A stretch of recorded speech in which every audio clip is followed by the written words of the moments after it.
और जूना अखाड़े के महामंडलेश्वर और गाजियाबाद में डासना देवी मंदिर के पीठाधीश्वर यति नरसिंहानंद गिरी ने एक विवादित बयान दे दिया। उन्होंने हिंदुओं से तिरंगे के बहिष्कार की बात कही है। कहा कि हर घर हिंदू के घर पर भगवा ध्वज फहराना चाहिए। उन्होंने कहा कि तिरंगे का जो बड़ा ऑर्डर एक कंपनी को दिया गया है उसका मालिक एक मुस्लिम है। तो बड़ी खबर आ रही है, हर घर तिरंगा अभियान की बात की गई है, लेकिन अब एक पीठाधीश्वर है, उन्होंने कहा है कि भगवा लगाना चाहिए हर घर में। गाजियाबाद में डासना देवी मंदिर के पीठाधीश्वर हैं यति नरसिंहानंद गिरी, जिन्होंने विवादित बयान दिया है। उन्होंने हिंदुओं से तिरंगे के बहिष्कार की बात कही है और कहा कि हर हिंदू के घर पर भगवा ध्वज फहराना चाहिए। उन्होंने कहा कि तिरंगे का जो एक बड़ा ऑर्डर मिला है वो किसी मुस्लिम कंपनी के मालिक को मिला है, उसका मालिक एक मुस्लिम है, इसीलिए हमें तिरंगे का विरोध करना चाहिए और हर हिंदू को अपने घर पर भगवा लहराना चाहिए। तो विवादित बयान अब गाजियाबाद के पीठाधीश्वर की तरफ से पीठाधीश्वर यति नरसिंहानंद गिरी ने यह विवादित बयान दिया है। अगर तिरंगा लगाने तो तिरंगे का ही बहिष्कार करो, क्योंकि इस तिरंगे ने तुम्हें बर्बाद कर दिया है। हर हिंदू के घर पर हमेशा भगवा ध्वज होना चाहिए। एक निवेदन हिंदुओं से करना चाहता हूं, एक बहुत बड़ा अभियान इस देश में चल रहा है तिरंगे के नाम पर, और वो भारत की सत्तारूढ़ पार्टी चलवा रही है। और इस तिरंगे का जो सबसे बड़ा ऑर्डर दिया गया है वो एक बंगाल की कंपनी है जिसका मालिक है सलाउद्दीन नाम का एक मुसलमान, उसको ये ऑर्डर दिया गया है। दुनिया के सबसे बड़े पाखंडी अगर कोई है तो वो हिंदू है। अगर जिंदा रहना है तो मुसलमान को पैसे देने वाले इस तिरंगा अभियान का बहिष्कार करो। अगर अपने घर में तिरंगा लगाना है तो कोई पुराना तिरंगा ढूंढो, अपने घर में लगाओ। और इसी पर बातचीत करने के लिए अमित राणा इस वक्त हमारे साथ जुड़ गए हैं। अमित, जहां पर पूरा देश हर घर तिरंगा अभियान चला रहा है, ऐसे में डासना देवी मंदिर के पीठाधीश्वर का ये विवादित बयान जरूर सुर्खियां बटोरेगा और इससे ज्यादा कुछ भी नहीं है। जी बिल्कुल, ये कहना बिल्कुल अतिशयोक्ति नहीं होगा, क्योंकि जिस तरीके से जूना अखाड़े के महामंडलेश्वर और जो गाजियाबाद का डासना देवी का मंदिर है उसके पीठाधीश्वर हैं यति नरसिंहानंद, ये पहले भी इस तरह के बयानबाजी कर चुके हैं और कई बार सुर्खियों में रह भी चुके हैं। यही कारण भी रहा कि तिरंगा यात्रा जहां पूरा देश इस बार आजादी का महोत्सव बना रहा है, ऐसे में इस तरह का बयान खुद अपने आप को इस बात को दर्शाता है कि उनकी मानसिकता क्या है। महज सिर्फ सुर्खियों में बने रहने के लिए इस तरह का बयान देना और लोगों की भावनाओं से खेलना, ये पहली मर्तबा इनके द्वारा नहीं किया जा रहा। इससे पूर्व भी इस तरह के कई विवादित बयान दे चुके हैं जिसके चलते सुर्खियों में आए थे। लेकिन इस बार जो आरोप इन्होंने लगाया है कि जो तत्कालीन सरकार है उसने जो तिरंगे का जो ऑर्डर दिया है, सबसे बड़ा ऑर्डर दिया है, वो किसी मुस्लिम समाज के व्यक्ति को दिया है। तो ऐसे में तिरंगे का बहिष्कार हमें करना चाहिए।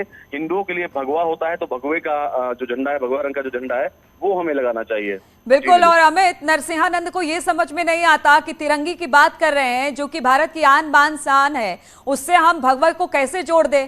और वो कह रहे हैं कि एक बड़ा ऑर्डर मुस्लिम किसी मालिक को दिया गया है जो बना रहे हैं तिरंगा। तो ये तो बेहद बेतुका बयान है, इस पर तो तुरंत माफी मांगनी चाहिए नरसिंहानंद गिरी को। बिल्कुल, पूरा देश जहां एक आजादी का महोत्सव बना रहा है, अमृत महोत्सव बना रहा है, ऐसे में इस तरह के बयान इस बात को दर्शाता है कि उनकी मानसिकता आखिरकार है क्या। तिरंगा ना सिर्फ हमारे देश का झंडा है बल्कि हमारे लिए आन बान शान, और मरने तक के लिए इसके लिए लोग बाग तैयार होते हैं। और उसी तिरंगे को लेकर इस तरह का विवादित बयान देना ये दर्शा रहा है कि साफ तौर पे इनकी नियति क्या है और किस तरह की सोच इनकी है, जो कि इन्होंने तिरंगे के लिए इतना बड़ा बयान भी दिया है। नीलू, और सबसे बड़ी बात है अमित, इस बात को कहने के बाद उन्होंने सोचा कि उन्होंने कह क्या दिया। इससे बात हुई है दोबारा इस बयान देने के बाद कि आप तो आपने तिरंगे का अपना अपमान किया है।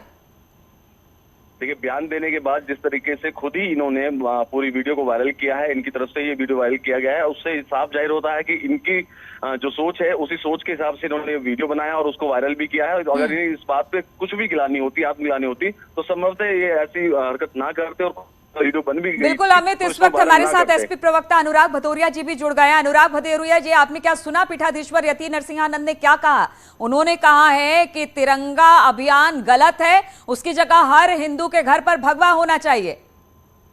देखिए, जो लोग इस तरह की बात करते हैं, तिरंगा का अपमान करते हैं, मतलब राष्ट्र का अपमान करते हैं। और जो राष्ट्र का अपमान करते हैं उनके लिए राष्ट्र में कोई जगह नहीं होनी चाहिए, क्योंकि ये राष्ट्र है और राष्ट्र ध्वज का अपमान करना, ये मुझे लगता है कि हिंदुस्तान इस चीज को बर्दाश्त नहीं करेगा। क्योंकि क्यों आप कोई किसी व्यक्ति को अधिकार नहीं होता है कि वो राष्ट्र, देखिए राष्ट्र जाति धर्म सबसे बड़ा है, राष्ट्र है तो हम सब हैं, इसलिए तिरंगे का अपमान नहीं होना चाहिए।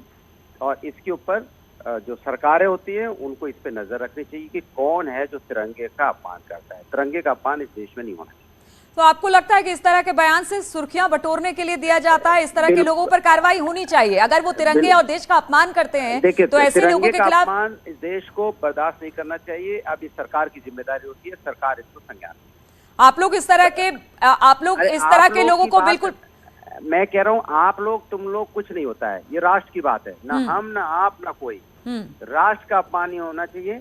अब ये जिम्मेदारी सरकार की होती है, जो सरकार देश में है या प्रदेश में, उसकी जिम्मेदारी होती है कि अगर कोई तिरंगे का अपमान करता है तो उसको क्या करना है, वो सरकार तय करे। ठीक है। बीजेपी प्रवक्ता राकेश त्रिपाठी जी भी हमारे साथ जुड़ गए हैं। राकेश जी, आपने बयान सुना पीठाधीश्वर यति नरसिंहानंद गिरी का कि आप अपने घरों पर जितने हिंदू हैं वो भगवा लहरा दीजिए, तिरंगा मत लहराइए, ये बेकार अभियान है, इसको किस तरह से प्रमोट किया जा रहा है?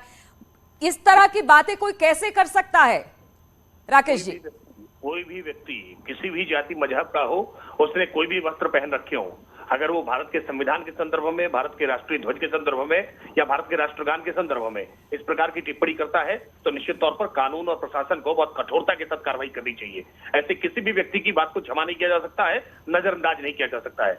ऐसे व्यक्ति समाज के लिए, निश्चित तौर पर सांप्रदायिक सद्भाव के लिए खतरा उत्पन्न करने का काम करते हैं। देश के लिए तिरंगा स्वाभिमान का प्रतीक है, हमारी आन बान शान का प्रतीक है, और कोई भी व्यक्ति इस आधार पर कि वो किसी मंदिर का महंत है या किसी मस्जिद का मौलवी है, उसको ये छूट नहीं मिल सकती है कि वो तिरंगे का अपमान करने का काम करे। लेकिन राकेश जी, ऐसे लोगों को शह कैसे मिलती है? ऐसे लोगों को शह कैसे मिलती है कि वो तिरंगे का इस तरह से अभियान का, आज एक बड़ा अभियान हर घर तिरंगा यात्रा निकाली जा रही है, ऐसे में आप इस तरह के लोगों पे तो कार्रवाई होनी चाहिए ना, तुरंत कार्रवाई होनी चाहिए। निश्चित तौर पर कार्रवाई होनी चाहिए और कार्रवाई होगी भी, आप निश्चिंत, इसके लिए निश्चिंत रहें। लेकिन समाजवादी पार्टी के मित्र को, साथी को मैं सुन रहा था, समाजवादी पार्टी से शफीकुर रहमान हो या इनके नेता विधायक जियाउर रहमान बर्क हो, समाजवादी पार्टी के सांसद और विधायक तिरंगे के संदर्भ में अपमानजनक टिप्पणियां करने का काम करते हैं। इनके नेता अखिलेश यादव तिरंगे को दंगे से जोड़ने का काम करते हैं, तिरंगे पर जीएसटी लगा करके की बात कह करके भ्रम फैलाने का काम करते हैं, अमृत महोत्सव को भोगोत्सव कह करके इस अमृत महोत्सव का अपमान करने का काम करते हैं।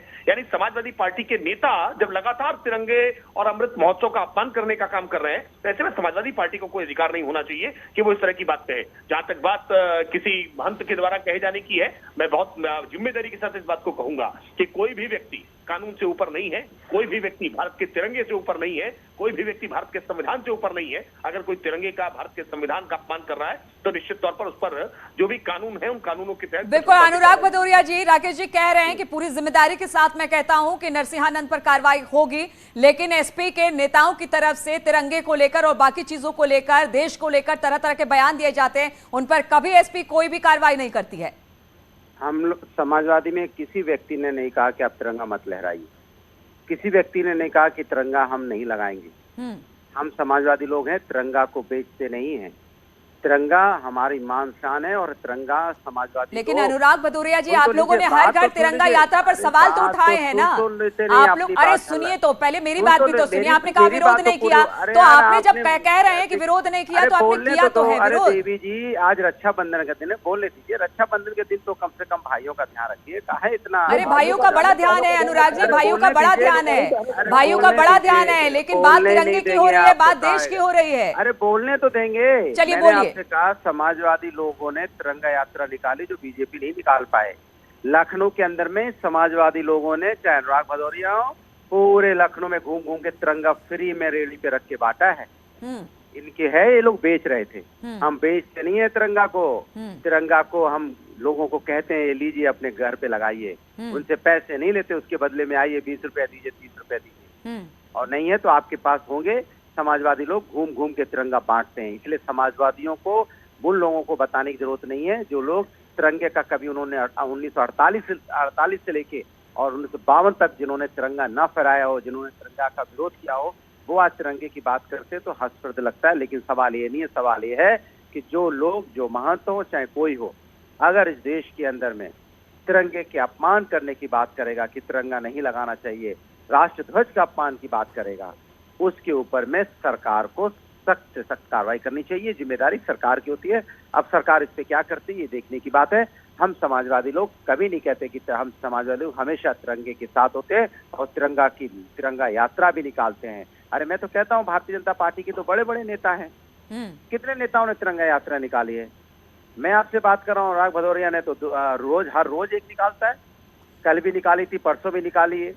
चलिए ठीक है, हम भी यही चाहेंगे कि देश का सम्मान हो, तिरंगे का सम्मान हो, और तिरंगे और देश को लेकर अगर इस तरह का विवादित बयान दिया जाता है तो उन सब व्यक्तियों पर कड़ी कार्रवाई हो। बहुत बहुत शुक्रिया राकेश जी आपका और अनुराग जी आपका हमारे साथ जुड़ने के लिए।